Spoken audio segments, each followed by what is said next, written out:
Welcome to my DBA Practicum. My name is Asif Durrani. I am a doctoral student at Hult International Business School. This practicum is designed to share my initial finding about my research based on the pilot data that I have collected. In this practicum, I will be sharing my pilot data finding. But in order to understand the numbers, you need to go back and see what is the research objective and what are the research models. The research model is based on a very basic idea. We all work in a different company, in a different organizations. There is an entity called organization or company. The whole idea of this institution is to sell their products and the customer will come and buy it. So there is a buyer on one side and there is a seller on one side. End objective of all these products and services is to have a satisfied customers. Customer is happy, they will come back again. Customer is annoyed, they will go to the competitions. Okay, we work for an organization, customer on one side, seller and buyer on one side, and we provide the product and services, and we get revenue in return. Exactly, and the cycle goes on. At the end of a fiscal year, the company publishes some statements. Okay, and the financial statement shows that you have a high growth in the customers, you have a high revenue, but there's something wrong. Either you are selling a dollar bill for 80 cents or there's something missing. In this industry, we know all the customers are happy. All the names that I have mentioned from the fintech, you pick any names, the customer is happy. So there's no problem from the customer side. So there's something else is happening on. Okay. So for the purpose of discussion, let's keep the customer side away from this research model. And let's focus on the other key actors or variables who are involved in this business model.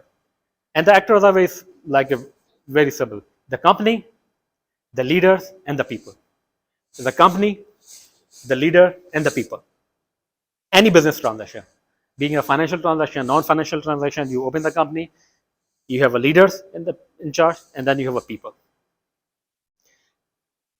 These three key variables, I will say, are important to be analyzed. We have leader, we have a company, and within that company, we have a people. People are myself and all the colleagues I work. So on one side, leader, company, and all the people. So these three key variables need to be assessed. How we do in a world of academia, we measure these things based on some existing skill, based on some literature review. So for the leader, I have selected the skill of transformational leadership. For the company, there is a financial performance skill. For the people, I have selected the work engagement. When I talk about the skills, I'll just give you a brief idea. I cannot go and simply ask, are you happy with your company? It could be a binary answer, yes and no.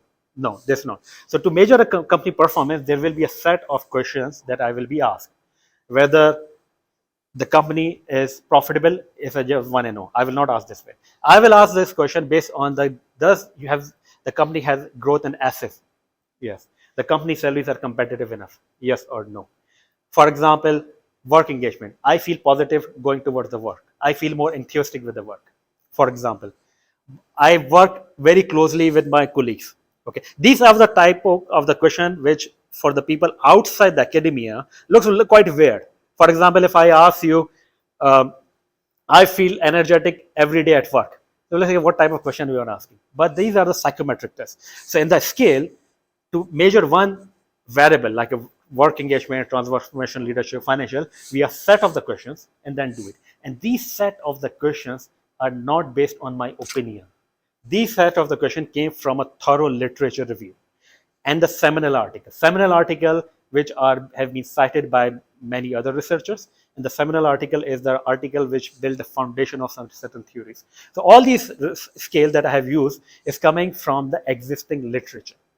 And at Hult, we follow a very strict policy for the ethics and code of conduct. So I cannot ask any question which does not meet the required criteria for ethics. Or maybe any question which put the respondent in a difficult situation. I cannot ask any question which is based on the biasness. I cannot ask any questions which trigger something which is not acceptable. And I cannot ask and collect the data to personally identify any individual, neither at an individual level or not as a person. So if I'm sending you a form, for example, to you, I cannot make the data set in such a way that I can personally identify you. So we have very strict control on the ethics and the code of conduct, and that's the reason for this research I'm using the existing skills, which is already being used widely in the circle of academia and the business circles. In a more academic terms, we call it a conceptual model, because once I collected the data, I will analyze the impact of one entity to over another. What will be the impact of transformational leaderships to drive profitability in an organization? This could be the one of the hypothesis I'm going to test. Not only that, what will be the role of work engagement as a mediator, if the employees are engaged, to drive the performance and financial? Because if you come back from my initial slide, there was no problem on the customer side. Customer is satisfied. All high five, like they are satisfied customer. The problem lies on the another side. Exactly. So in this model, I will be looking at the company, the leader, and the work engagement with all the people around me. So impact of the transformational leaderships to drive financial performance with work engagement as a mediator. In a very simple word, this is my research objective. Okay. So now I will take you through my initial research findings. The initial research findings is based on the pilot data. Some of you have already received my questionnaire. At that time I circulated the research data. All the responses that I've received, as I mentioned earlier, is purely anonymous. I cannot identify any personal. The system I use for the collection of data is the Qualtrics, a world-renowned systems for collection of the data. And after the pilot data, there are two critical findings that I will take you through in more details. And just a quick look on the demographics. One thing you can see very clearly when I look onto the age segment, most of the people are 40 plus exactly. Being a researcher and as a applied researcher, I can tell you one of the reason is because I use the snowball sampling method for collection of the snowball sampling method is you prepare the questionnaire, you send it to one person, and that person will send it to your own friend. Exactly. So since most of my friends and business circle fall in that category, so which means I also have to do a lot of efforts on the Gen Z and bring the younger segment or new entrant in my research. So, and then we have a 74% of the respondent were like gents, and surprisingly, I don't know who were there when I circulated. I got 3% of the people who have a PhD and doctorate. Exactly, then probably the reason I just highlighted as a right. But majority of the people in the industry are the bachelor's degrees, and they have a department head level, and 10% were the founder of a fintech organization or the company. The two critical findings from the pilot data I will share in this sessions. I will need your attention to just follow me through with the analysis, because the whole idea of making a statement is backed by the data, because that statement cannot be just opinion or just personal views.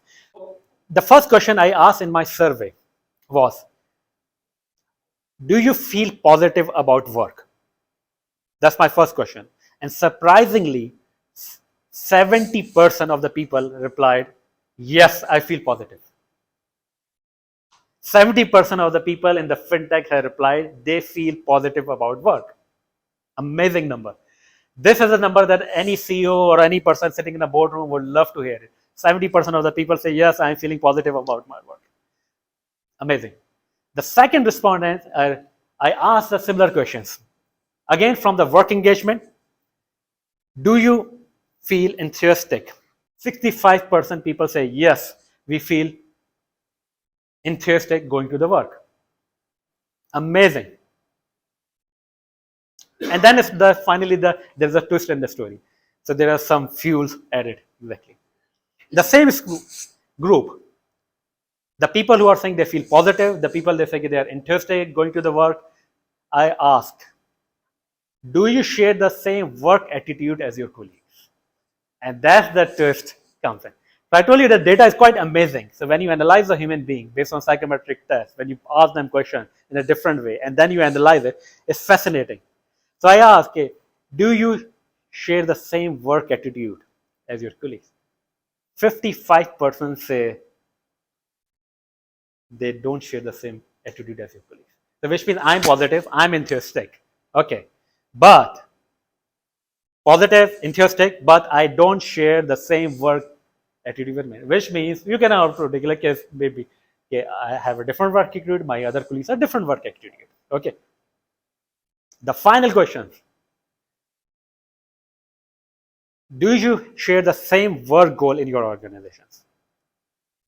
70% of the employees do not agree to have a shared goal, which means I am enthusiastic, I am positive, but the work activity shared by my other colleagues is not same. As a business person, as a person who is making a decision purely based on the empirical data, one can see there is a clear disconnect. As an individual contribution, people are supporting.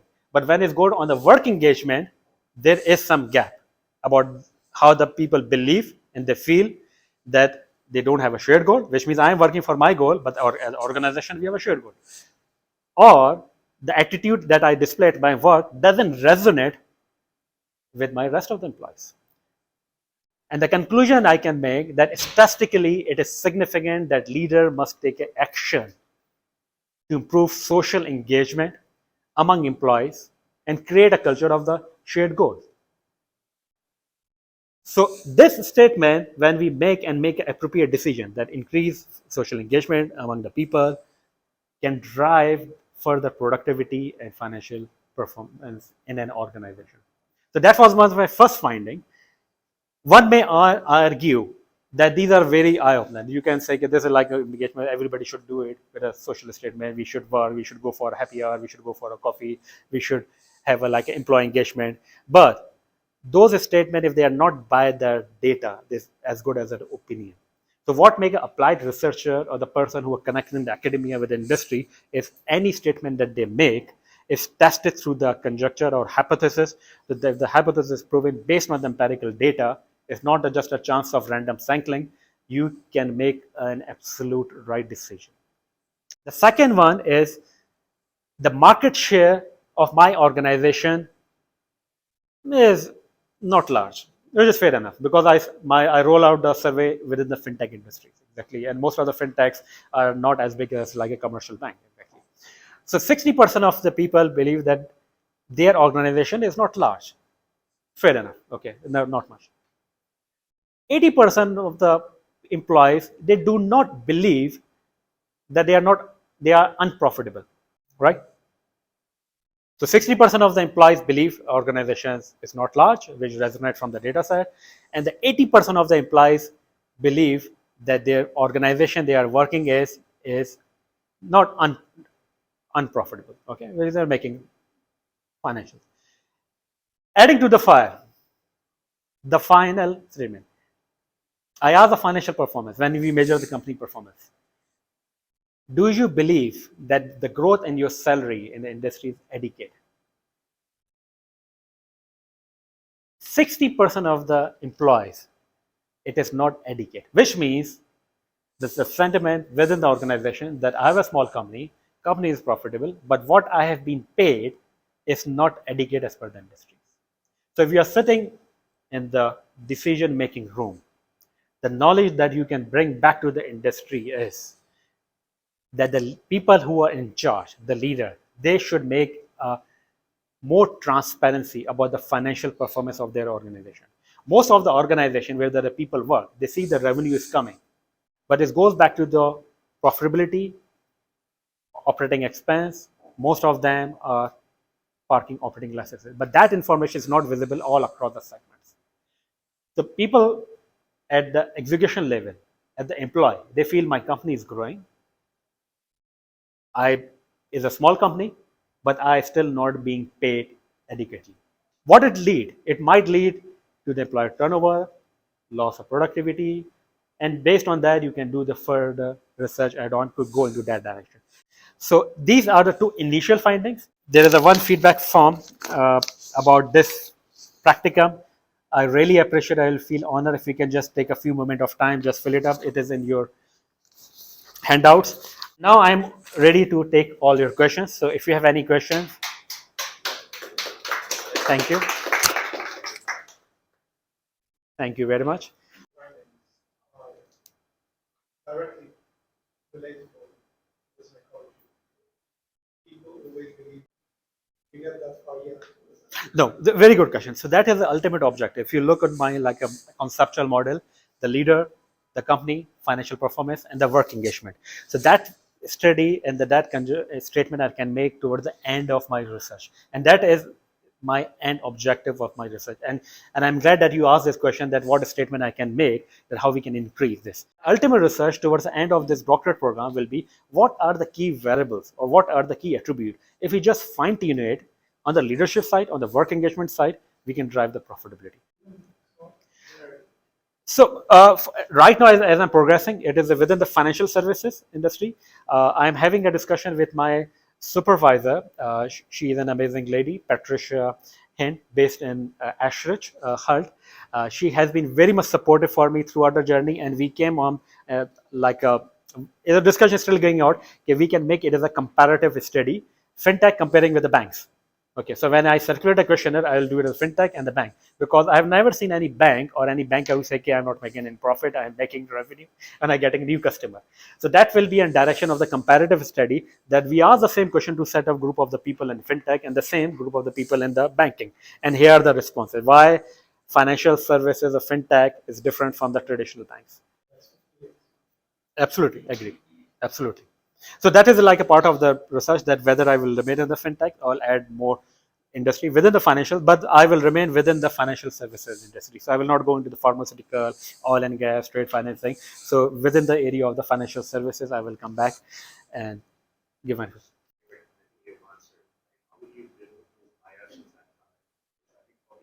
Yeah, they're a good question. Exactly. So the question is how you will manage the biases, the psychological biases and responses. As I mentioned, that we have a like ethics committee's approvals. So any question that you ask, we have to go through that. It is not creating any subconscious biases. Exactly. But there are different ways to handle it. Exactly.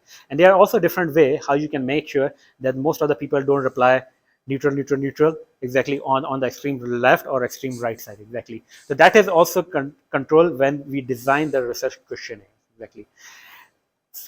Talking about the bias, one of the biggest biases is like a confirmation bias, exactly, that we seek for the information which validates our own belief. And this is a part of the research, that how you can go and challenge those biases, exactly, and get your right data out from the surveys. So to control the bias for this research, I'm using all the existing scales. Okay, so existing scale which is already being used in the research and in the field of academia. So I'm not creating any new scale myself, because most of the scale that has been prepared is like a coming from seminar articles. Okay, like a very old article which built the foundation of some certain theories, and these scales have been used throughout in other research papers. Exactly. Started with the beginning, the fintechs they have just, they're not profitable, they're down there. But there could be many other events. Is it due to employee engagement? That's what we find. Very good questions. That how you'll identify that there is something which is happening outside that conceptual model, which is I have a company, the leader, and the work engagement. The main challenge for any research is to define the scope of that research. Okay, because there could be like a multiple probability that something is happening in any part of the organization or outside industry at a customer level. So for the purpose of this research, I will not be focusing on the customer parts. Okay, I will be working what is happening inside the company organization, and the inside the organization, how I can change the profitability, increase the profitability by making some fine-tuned changes. Exactly. Yeah. Is actually from the head of the department, presiding the department. So if he is not satisfied, I don't know how. Absolutely, exactly. So it goes back to the same thing, because the pilot data, the sample size is very small. Okay, but it just set a direction. So if I'm going the right direction or different, there will be definitely be the variance in my final research. Exactly. And as I mentioned, the minimum to run the analytics in for the structural equation modeling, I minimum need 250 responses. Exactly. That is the bare minimum. And then when you make these responses analyzed through the like different equational modeling, regression, then you say, okay, this 95% of this thing happening or correlation happening is based on the data. It's not based on the chance of random error. Exactly. So thank you very much for your time. Thank you very much for making my day. And I will keep bothering you to get your support for more research. Thank you very much. over